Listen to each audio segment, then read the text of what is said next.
noite, meus queridos. Boa noite para quem eu não dei boa noite. Então, mais uma vez, a gente agradece a esse Pai de amor, de bondade, de luz, por estarmos aqui reunidos, com os nossos corações entrelaçados. Agradecemos, Jesus, pela Tua luz, pela Tua bondade, pela Tua misericórdia. Com os nossos corações já em paz, em harmonia, por recebermos estas preces e radiações, harmonizados que já estamos, só temos a Te agradecer. Que os nossos pensamentos, meus irmãos, sejam de muita paz neste momento, para que possamos receber em nossos corações a mensagem trazida pelo nosso irmão na noite de hoje. Que possamos vibrar com muito carinho, com muito amor, por este irmão querido que está nos trazendo a mensagem desta noite. Que possamos abrir os nossos corações, os nossos pensamentos, os nossos sentimentos, para que possamos levar daqui tudo aquilo de bom que aqui viemos buscar. Assim, Jesus, pedimos que o nosso irmão Sidney possa estar amparado, protegido pelos seus benfeitores espirituais, pelo seu anjo de guarda, para que a sua palavra de luz possa tocar os corações de cada um de nós, encarnados e desencarnados. E assim, Senhor, damos por aberto o nosso trabalho de palestra da noite de hoje.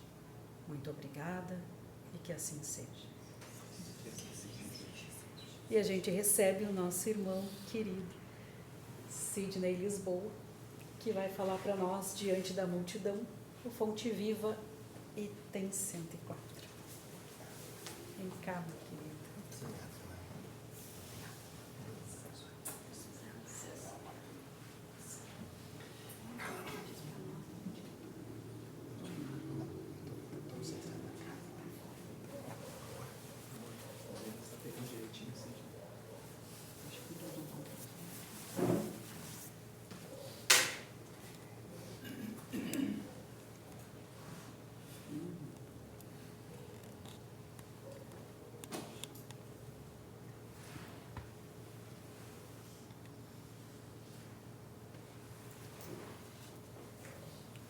Boa noite. Boa noite. Queridos irmãos e irmãs, encarnados e desencarnados, que nesta noite nos reunimos para refletirmos acerca da mensagem do Cristo, que a espiritualidade que ampara esta casa possa nos amparar, para que a mensagem do Cristo possa adentrar os nossos corações e mente, para que nós possamos, a cada dia, cada minuto, cada segundo que estamos aproveitando esta encarnação, que nós possamos dar um passo em direção ao Cristo e nos aproximarmos mais deste mestre e desta fonte de luz. Então, o trabalho de hoje, como a irmã já disse, é o capítulo 104 do livro Fonte Viva do nosso irmão Emmanuel, que tem por título Diante da Multidão. Diante da multidão. E Jesus, vendo a multidão, subiu a um monte. Isso está em Mateus, capítulo 5, versículo 1. Entendamos que Jesus ora, por isso que é importante que nós estudemos, reflitamos acerca da mensagem do Mestre, porque nesta mensagem a ideia é de subida. Mas existem mensagens, existem passagens que é de descida. E nós precisamos entender exatamente o que o Mestre quer nos dizer. Por exemplo, no Monte Tabor estava tudo tão aconchegante, estava tudo tão maravilhoso que os discípulos que o acompanharam até a transfiguração no Monte Tabor disseram: mestre, não vamos descer. O Cristo disse: nós precisamos descer. Nós precisamos do convívio. E neste convívio, que Emmanuel vai nos chamar a atenção, diante da multidão, qual é o nosso comportamento? Porque aqui no primeiro parágrafo diz assim: o procedimento dos homens cultos para com o povo experimentará elevação crescente à medida que o Evangelho se estenda nos corações. Será que o Evangelho está em nossos corações? Esta é a pergunta desse parágrafo, que cada um de nós precisa responder para si próprio. Como é que está o Evangelho? E aonde, Sidney, eu posso ver isso? Aonde nós podemos ver se o Evangelho está em nossos corações, meus irmãos? No meu dia a dia, no trato com o meu cônjuge, será que eu posso ver se o Evangelho está no meu coração? No trato com os meus filhos, com os meus parentes? E no trânsito? Será que eu posso ver se o Evangelho está no meu coração? E com o meu vizinho? No meu trabalho? Na minha escola? São todos momentos que nós podemos aferir o quanto o Evangelho já adentrou os nossos corações.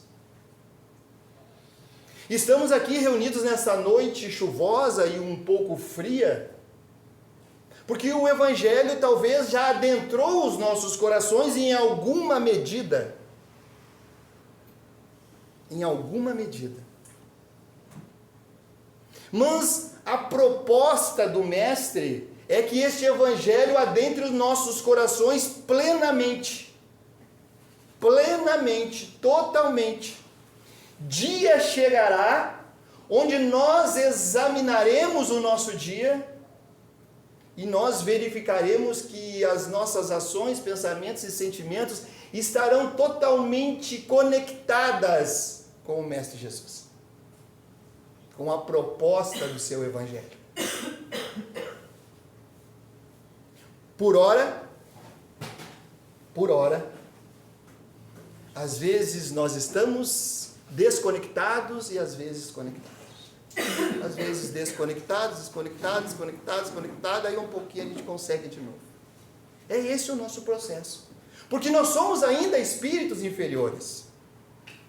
Estamos encarnados num mundo de segunda categoria, agora modificando para a terceira categoria, regeneração, mas ainda muito marcado pelo mal, que é o que define um mundo de provas e expiações, onde o mal é mais proeminente, é mais ostensivo, nos toca mais. O mal nos toca mais. Quer ver um exemplo? Eu chego numa casa espírita. E aí nessa casa espírita tem 100, 70, 80, 90, 100 pessoas. Aí uma dessas pessoas pode vir em algum momento que esteja desequilibrada, me tratar mal, fazer uma grosseria. Aí eu vou embora da casa espírita. Abandono as outras 99, porque uma me fez mal. E assim é no nosso trabalho. Às vezes todo mundo é gente boa, mas um ou dois são ruins, eu me ligo a estas coisas. Porque ainda nós somos mais impactados. Precisamos melhorar. Então, a partir dessa perspectiva, enxergarmos nas situações, nas vivências, nas pessoas, o que elas têm de melhor. É esta a proposta do Cristo. Então, infelizmente, diz Emmanuel, até agora, raramente a multidão tem encontrado, por parte das grandes personalidades humanas, o tratamento a que faz jus. Muitos sobem ao monte da autoridade e da fortuna, da inteligência e do poder, mas simplesmente para humilhar ou esquecer a multidão. Quando ele fala em homem culto, será que nós nos encaixamos nesta classificação de homens cultos? O procedimento dos homens cultos manifestará elevação à medida que o Evangelho tiver em seus corações. Será que nós nos classificamos como homens cultos? Será que, falando agora, quando ele fala que a informação, que o poder, através da autoridade, da inteligência e do poder, será que quando ele dá essa classificação no terceiro parágrafo, a gente se encaixa em uma? Será que a gente tem a inteligência? Será que nós estamos recebendo a informação que nos dá um certo poder? Porque quando nós tomamos ciência de uma situação e outro não toma, nós estamos à sua frente, ou não?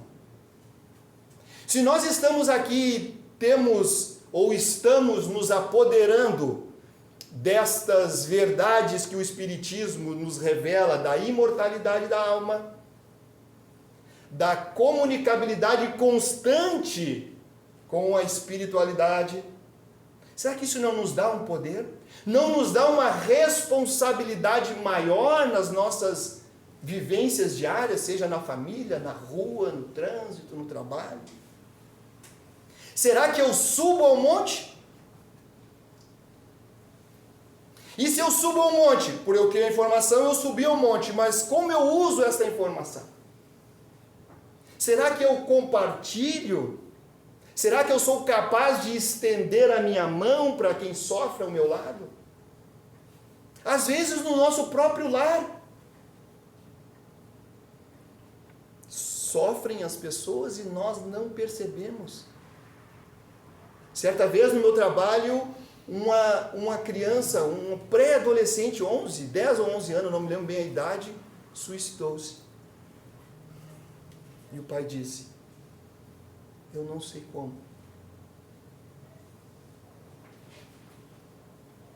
Imagine a dor, o sofrimento desse pai.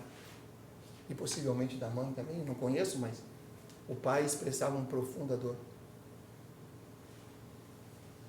Será que nós estamos olhando? Será que nós, com esta informação que nós sabemos dessa interatividade da espiritualidade que afetam as pessoas, será que nós estamos sabendo ser esses homens cultos e subir ao monte para amainar os sofrimentos, para diminuir os sofrimentos, para estender a mão para levantar aquele que caiu?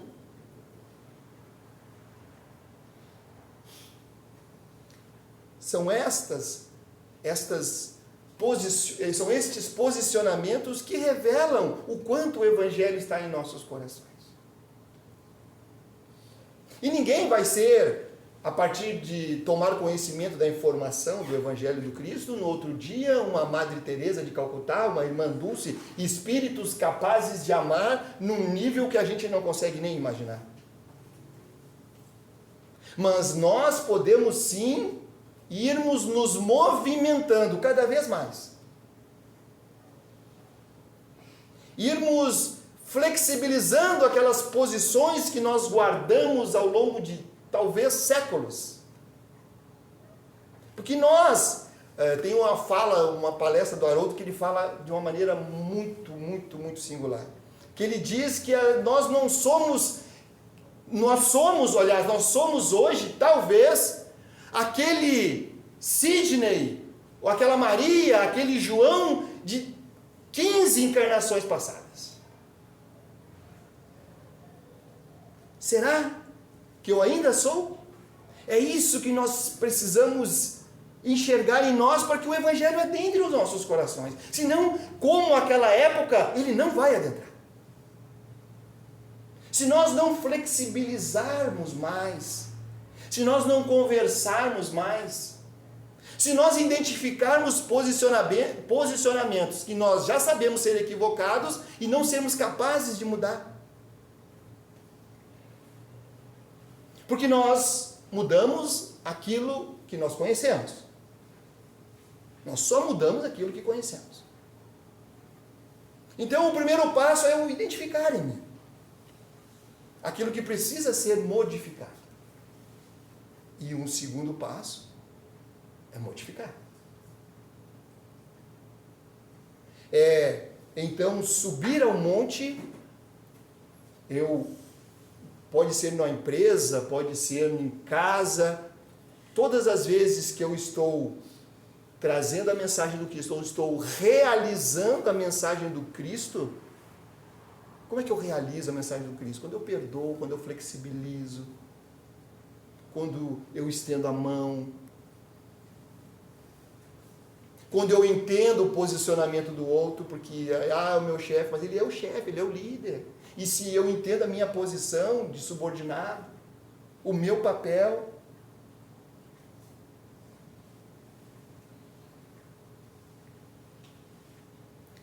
aí ele vai aqui dizer, sacerdotes inúmeros buscam subjugar a multidão. Políticos astuciosos tiram proveito, exploram as paixões em proveito próprio. Tiranos disfarçados de condutores envenenam a multidão. Juízes menos preparados também se aproveitam. Administradores menos escrupulosos arregimentam os valores, ao invés para a multidão, para si próprio.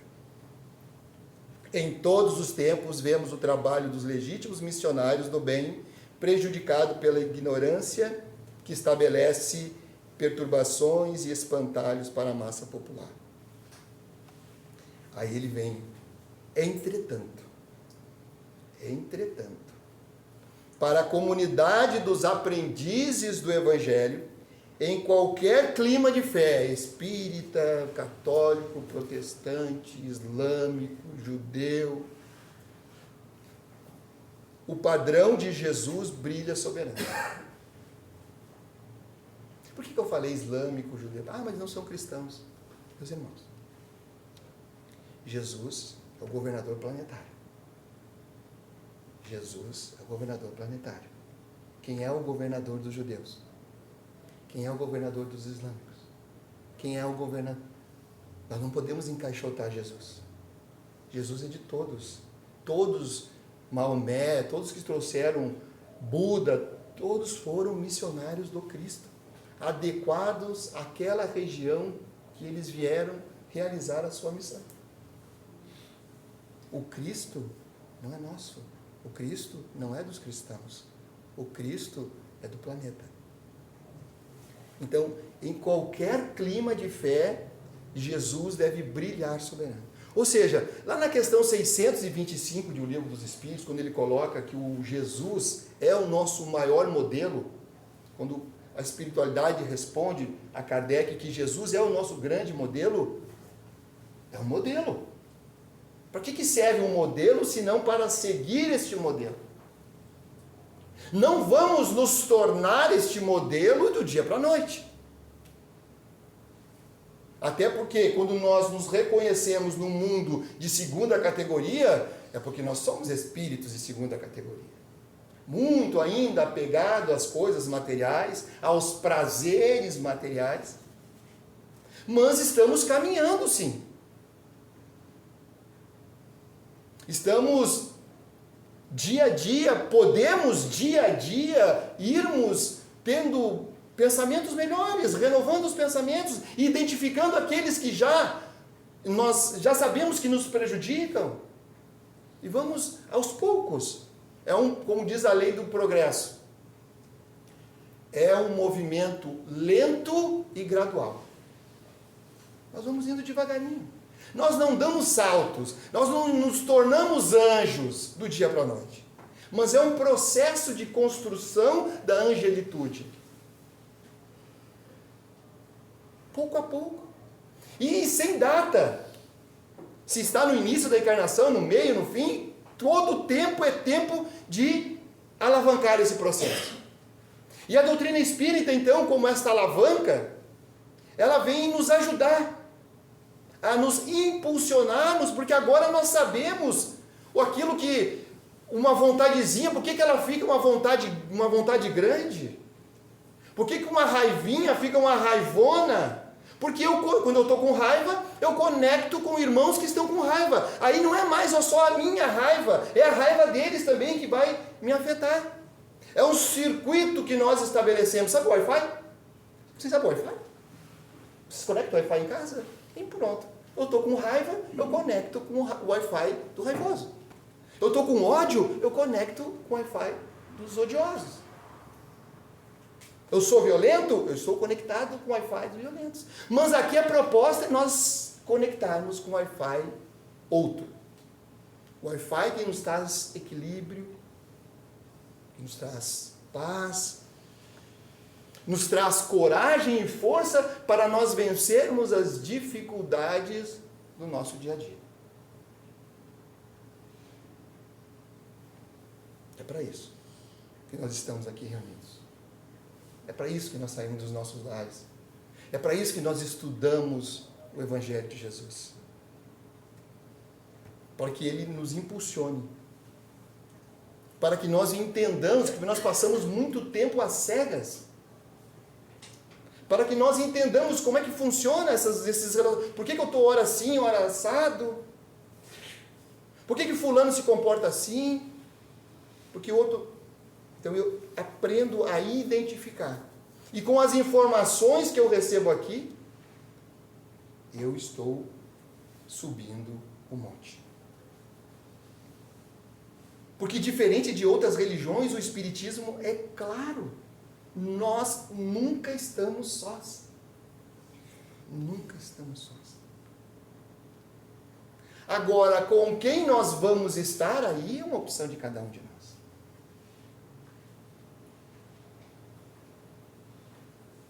Eu quero estar conectados no Wi-Fi da espiritualidade maior?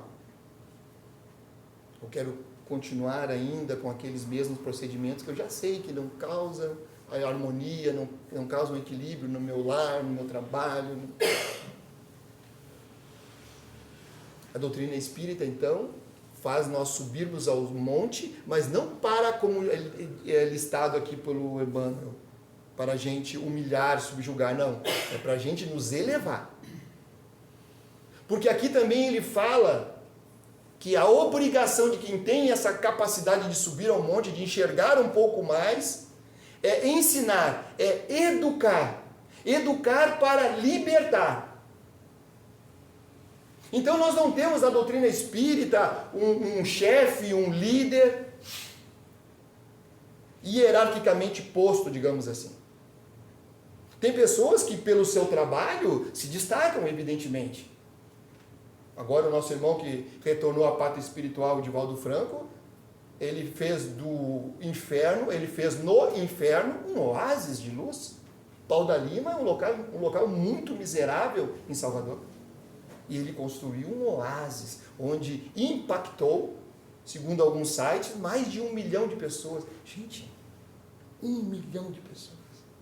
Imagina quanto desse 1 milhão já desencarnaram, estavam lá para receber. E se a gente tiver lá meia dúzia, uns 2 ou 3 para nos receber, já está bom. Já pensou? A gente chegar lá e encontrar uma pessoa de muito obrigado pelo que dito, me levantou. Talvez encontramos aqueles outros também. Ah, danadinho, agora tu voltou. Né? Nós vamos encontrar. Mas que possamos encontrar mais feitos bons. E nós não vamos para o umbral, gente. A gente não vai para o umbral, tá? Vamos corrigir isso. Ninguém vai para o umbral depois que desencarna. Ou nós já estamos nele, ou nós não estamos nele. Porque é só questão vibracional. Se eu vou me ligar a essas regiões inferiores, é porque eu já estou ligado hoje. Porque senão a gente vai trocar só o nome de inferno para umbral e continuaremos com os mesmos atavismos. Então, é aí que fica o grande segredo da doutrina espírita, diz, é hoje. Faz hoje. Não deixa para amanhã, porque eu não sei do amanhã. Eu posso sair daqui, estou pensando na rua ali, e já está no plano espiritual. Então nós temos que fazer logo, em seguida, aquilo que nós já identificamos. Como, não, isso não serve mais para mim. Ou eu não consigo fazer hoje? Ah, mas eu gosto tanto da fofoquinha. Ah, mas vou fazer só hoje. Pode fazer. Mas quem sabe amanhã, então, se você não é capaz de vencer este impulso, não participe daquele grupo. Se afaste um pouco. Se fortaleça, aí depois você volta mais forte. Quando você chegar naquele churrasco de domingo, ai, fulana vai estar lá. Já chega odiando, mas é claro que vai dar errado. É claro que vai dar errado. Você já chegou predisposta a contentar, a brigar. Então não vá. Invente uma desculpa qualquer. E quando você se fortalecer, aí você vai.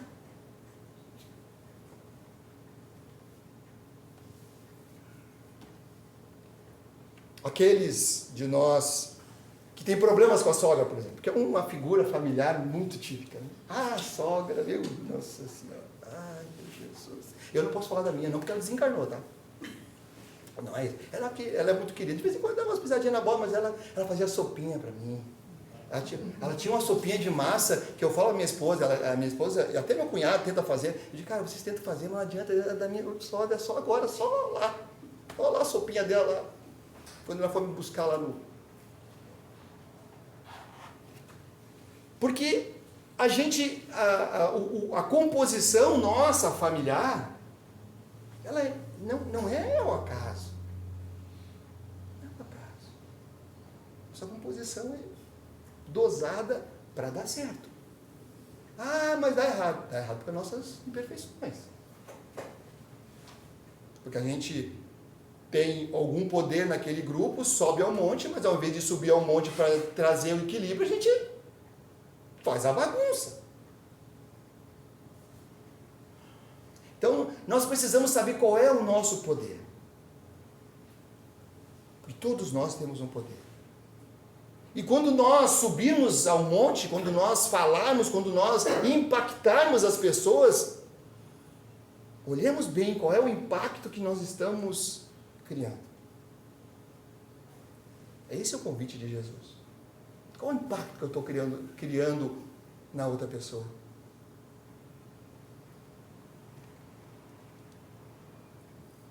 Como falamos então, é imprescindível empenhar as nossas energias a serviço da educação. A educação principalmente nossa. Como diz lá a questão 685A, se eu não me engano, do Livro dos Espíritos, está lá na Lei do Trabalho, ela fala que a educação é o conjunto de hábitos adquiridos. Queridos irmãos, conjunto de hábitos adquiridos.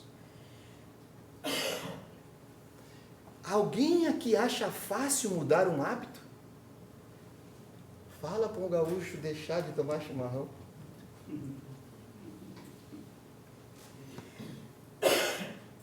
Ou para um nordestino deixar de escutar forró. Porque os hábitos, eles fazem parte da nossa infância, fizeram parte da nossa infância, da nossa pré-adolescência, adolescência. Então, daqui a um pouquinho nós temos que mudar alguma coisa, mas se o médico chega para nós e fala, olha, você precisa modificar os seus hábitos alimentares. Nós precisamos modificar, por mais que seja difícil. E os costumes morais, esses hábitos que nós temos de fazer uma fofoquinha aqui, uma fofoquinha lá, falar mal aqui do ausente e tal, são hábitos que nós adquirimos ao longo de muitas existências, muitas vezes. Mas se nós já identificamos que isso é comprometedor para o nosso equilíbrio, nós precisamos mudar. Ah, eu sou assim mesmo, se falou, vai ouvir. Calma. Será que isso vai trazer um bem? É isso que nós temos que avaliar. Isso vai trazer um bem? Outro dia eu estava conversando com uma pessoa da minha família, ela dizia, não, mas eu não quero saber. Eu falei, não, quem sabe tu faz isso. Não, mas eu não quero saber se a pessoa fez isso. Rapaz, olha só, o passado já não interessa mais nesse momento. Nós temos que ver daqui para frente se vai trazer mais ou menos prejuízo. O que vai trazer menos prejuízo é que nós temos que buscar. Ah, eu faço sempre assim? Não, às vezes não. Mas dessa vez eu consegui. É isso. Então, A mensagem do Mestre: auxiliar a todos para que todos se beneficiem e se elevem, tanto quanto nós desejamos melhoria e prosperidade. Aqui já me veio um exemplo na cabeça. Vendendo um carro. Quem é aqui que achou no jornal, na internet ou em algum lugar anunciado o seguinte anúncio: vendo um Chevette, motor baleado, cheio de massa. Você já viu esse anúncio? Porque o carro é sempre espetacular. O Chevette é o melhor do mundo. Nossa, o meu Chevette, para começar, é assim, né? É carro de mulher. Não é assim? Carro de mulher. Mas olha só. O processo é o seguinte. Essa é o convite do Mestre. Como é que ele diz lá? Fazer ao outro. Isso. Então tá. O que eu gostaria de ver no anúncio? Os problemas daquele negócio. Eu estou comprando uma casa. Tem rachadura lá atrás da cama, atrás do roupeiro. Até vou deixar o roupeiro para ti. Claro, tem uma rachadura de cabo-rabo lá no roupeiro. Então, é essa perspectiva que nós temos que ver. Essa perspectiva. Como é que eu gostaria de ser informado? Como é que eu gostaria de ser tratado? Aí eu trato o outro. Mas é uma megera. Então, bem, é ela que é a megera. É ele que é a megera. Não você. A responsabilidade é do outro, não minha. Mas ele vive caluniando, falando mal de mim. É ele que está falando. Você não viu uma palestra, já um corte que tem na internet do Divaldo, dizendo que o melhor é nós sermos caluniados do que sermos caluniadores? É isso. O problema é dele. É ele que já está vivendo o umbral. Eu não preciso adentrar o umbral por causa dele também. Porque eu fiz outras opções, quem sabe? Nós estamos aqui reunidos hoje fazendo outras opções. Quantos irmãos nossos não têm acesso a essa informação? Então, o esforço maior, primeiro, é cuidar de mim. Eu não posso ver ele adentrando o buraco adentro, eu vou lá e me atiro também. Não faz o menor sentido. Estendamos os braços, alonguemos o coração e irradiemos entendimento, fraternidade e simpatia, ajudando-as, a multidão, sem condições. Quando, aí o último parágrafo desse capítulo, aí ele, é o Emmanuel, né? Quando o cristão pronuncia as sagradas palavras Pai Nosso, não está lá na oração que Jesus nos ensinou? Está reconhecendo não somente a paternidade de Deus. Quando eu falo que o Pai é nosso, o Pai é nosso. Teu. Ou seja, se o Pai é nosso, nós somos o quê? Isso, bingo, é isso. É isso que o irmão está nos chamando a atenção nesse último parágrafo. E às vezes, embora a gente identifique o Pai Nosso, esse pronome nosso, mas é meu.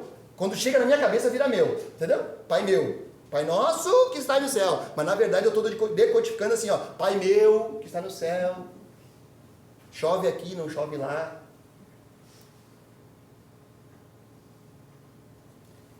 É esta a mensagem que a doutrina espírita, que nada mais é do que o Evangelho de Jesus. Porque do ano 33, vamos arredondar para o ano 33, que foi o ano que Jesus desencarnou.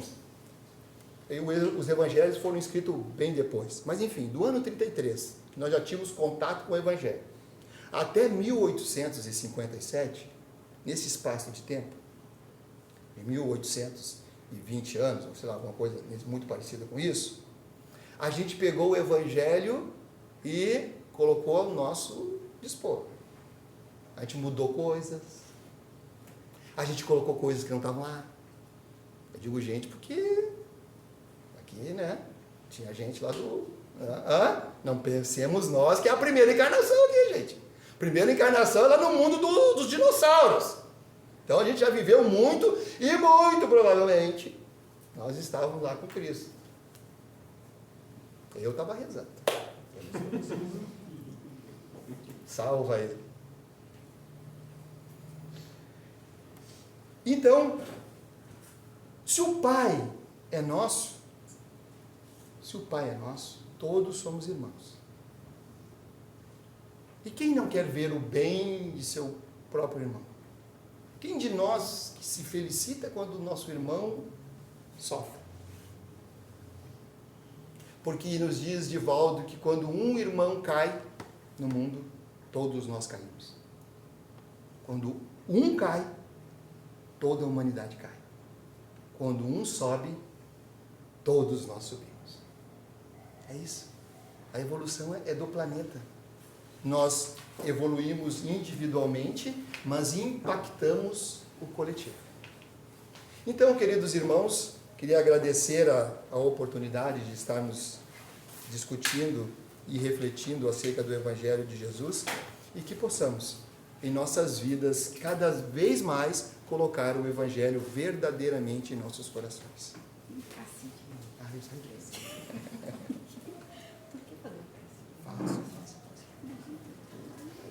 Poxa.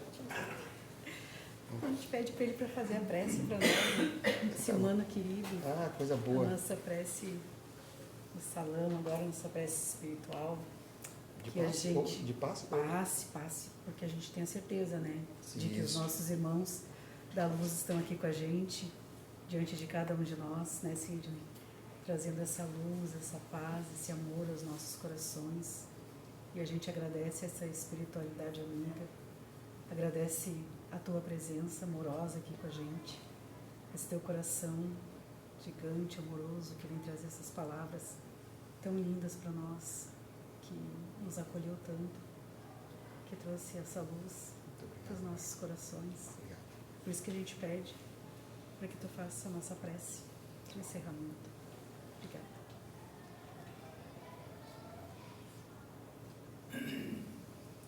Querido amigo Jesus, aqui estamos mais uma vez em teu nome reunidos, na busca de entendermos um pouco mais do teu Evangelho e de colocarmos estes ensinamentos em nossos sentimentos, pensamentos, palavras e atitudes. Rogamos a espiritualidade amiga desta casa que derrame a sua luz sobre todos nós, nos fortalecendo para as lutas diárias, nos iluminando as nossas escolhas, para que assim possamos, nesta oportunidade encarnatória, nos aproximarmos mais de Ti, Jesus, de sermos dignos representantes Teus, pois talvez em outras oportunidades tenhamos falhado.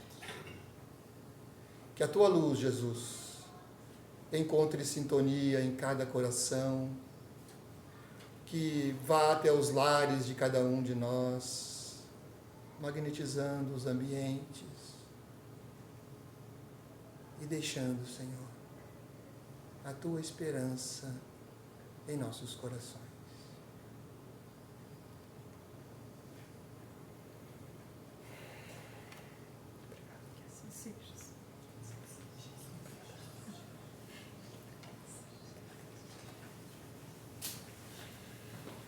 Obrigada a todos que vem hoje para cá.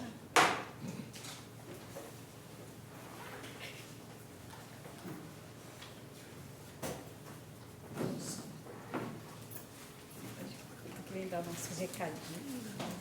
Nossa, parece que ligaram um fogão de lenha.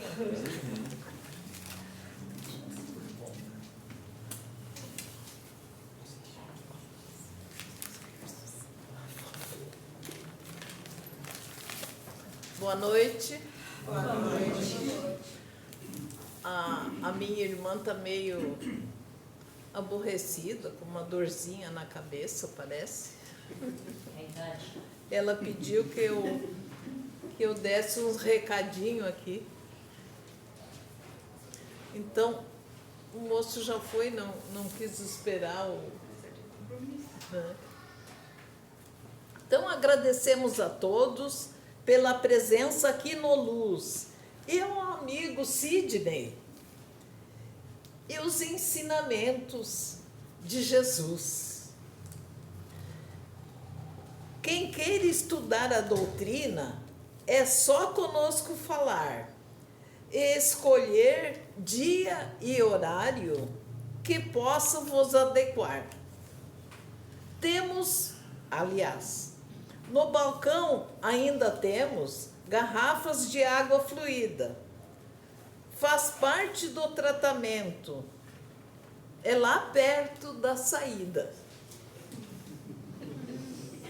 Queremos convidar para o café.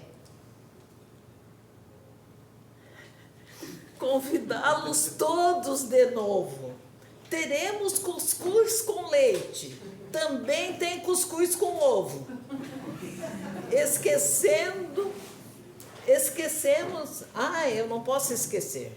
Esquecer de dizer, o leite, eu já tenho dito, é da vaca, vem lá da chácara, da vaquinha do seu Chico. Estão todos convidados. Desculpe as brincadeiras.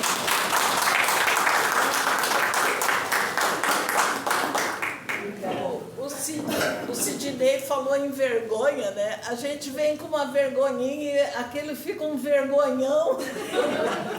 Tu não mandou nós ir trabalhar? Desculpa. Esse aqui é o teu bolo.